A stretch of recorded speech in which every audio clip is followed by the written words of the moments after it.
And let's address the elephant in the room. Yes, I did get new pillows. Thanks for noticing. I'm just kidding. I didn't actually get new pillows. But yeah, I know. I cut my hair and it's pretty short now, and that's the reason why it's up in this toddler updo. I have no idea how to style my hair right now, so if you have any tips, let your girl know, because I'm really struggling here to not look like a 5-year-old, and it's really messy and I just don't know how to deal with it, but I kind of like it. I don't know, I just have to kind of get used to it again. But today I'm going to be showing you guys some DIY gift ideas for Christmas or really any holiday that you need to give gifts for. I'm really excited about these. You guys know the drill. If you There's a police car outside. You guys know the drill. If you like this video, make sure to like it, not just emotionally. I really am a toddler. And subscribe if you're new here and you like my videos. Without further ado, let's get started. Call me crazy.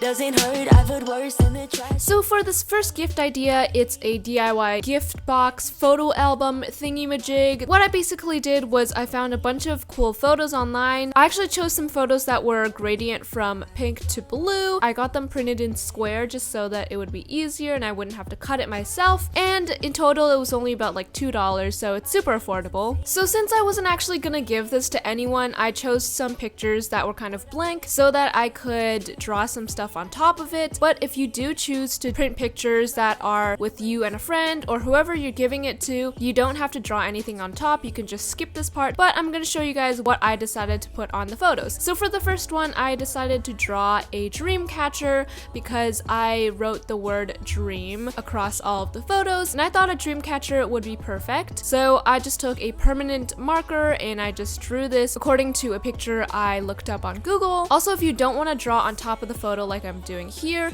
you can totally just edit the photo beforehand and then print it with the letters or with the pictures already on it. But anyway, as I said before, I'm writing the word dream on it with my black permanent marker, and then I'm drawing another dream catcher. And I know this seems kind of complicated, but honestly it was pretty fun because I do like drawing. Now moving on to making the box. So I took a piece of pink cardstock and then I took my square photo, I placed it about 2 centimeters away from the edge so that I had a 2-centimeter border, and then I just traced my photo. Around that square, I also traced another little border about 2 millimeters away, and that's just so that the photos will actually fit inside the box. And then I'm going to draw that 2-centimeter border around it and then cut it out with my scissors. Now I'm gonna cut along 2 sides that are parallel to each other at the corners, and this cut should be along the outside border that we drew. And you also want to fold along the outside borders that we drew. So I'm just gonna fold all the sides up and then also fold the square little thingy on the side in so that it can fold up. So that was the bottom lid. Now moving on to the top lid, we're gonna do the same thing, except I'm gonna place my photo about 1 centimeter from the edge and then trace my square photo. And then once I trace that, I'm gonna go around and make a tiny little border. And this border should be a little bit bigger than the one that we drew for the bottom lid, just so that this one can actually fit over the bottom lid, if that makes sense. And then you also wanna draw that 1 centimeter border. And then I'm just gonna cut that out. And then I'm going to do the snipping of the side little tabs, and then I'm gonna fold that up the exact same way. Now I'm just using my hot glue gun to glue everything together, so basically I'm putting some glue on the tabs and then gluing it to the inside edge of the box. Now I'm gonna do the exact same thing to the top lid, and now it should fit together. Now that the box is done, we're going to lay out all our photos. I'm gonna flip them around, and I'm taking this piece of white ribbon and I'm basically just gluing the ribbon to the backs of each photo. I actually spaced them out about 1/2 centimeter apart just so that it had room to kind of fold, and then I'm just gonna cut off any excess. So now your piece should look like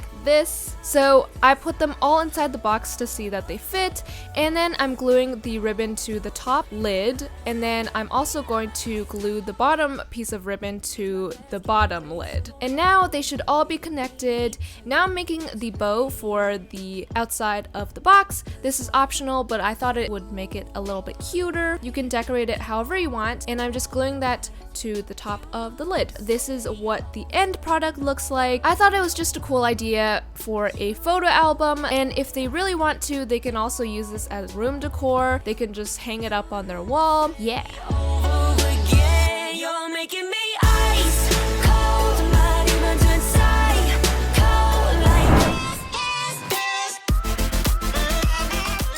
guys watched my last video, then you guys would know that I am now obsessed with making soap. So for the second gift idea, I'm going to be making some DIY tie-dye soap, which I think looks pretty cool. And this definitely took under 10 minutes to make. So what you're gonna need to do is take a soap mold or a silicone mold and take some soap colorants and kind of dot the colorants all around the mold. I took 3 different colors, and now I'm taking some white melt and pour soap and I'm just cutting that up into cubes. You can get all of these supplies from a craft store, and I just melted 5 of those little cubes in the microwave for 30 seconds, and I'm adding in my fragrance oil, and then I'm just taking a spoon and kind of pouring that over the color so that they spread. And once that's done, I'm just gonna pour in the rest of the soap. Once that's done, you want to spray that with some rubbing alcohol to get rid of the bubbles, and then you can just let it set, or you can put it into the fridge. I decided to make another one, so I'm doing the exact same thing, and then I just let it sit until it was completely solid. And once it was solid, I just popped those out of the mold, and this is what they look like. I think it looks pretty cool, very tie-dye, very colorful, and it looks pretty unique.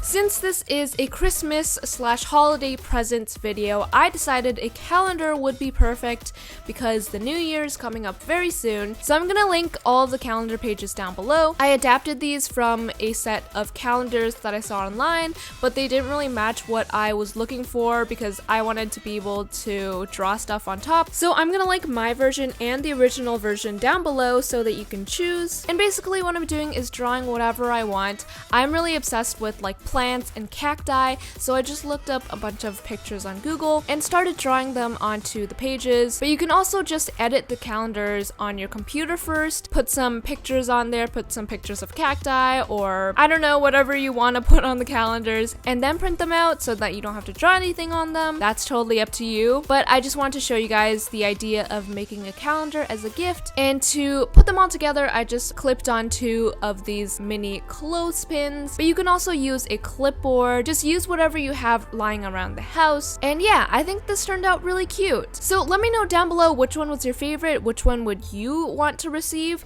and yeah.